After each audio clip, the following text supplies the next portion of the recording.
মুখ ধুলে মুখের ময়লা যায়, মুখ ধুলে কি আর মনের ময়লা যায়?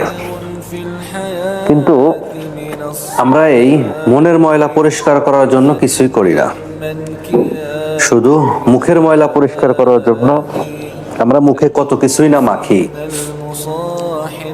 অথচ মনের যে ময়লা সেটা আমরা কেউই বুকে হাত দিয়ে বলতে পারবো না আমাদের মনের ময়লা পরিষ্কার আছে।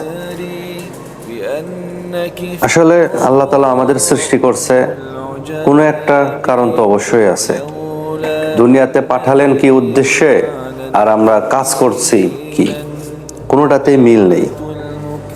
সবাইকে একটা কথাই বলতে চাই, নামাজ পড়ুন, মন অবশ্যই পরিষ্কার হয়ে যাবে ইনশাল্লাহ। কিয়ামতের দিন সর্বপ্রথম নামাজের হিসাব হবে, নামাজের বিকল্প কিছু নেই।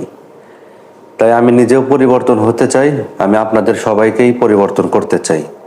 ইনশাল্লাহ সবাই দিনের পথে চলবেন।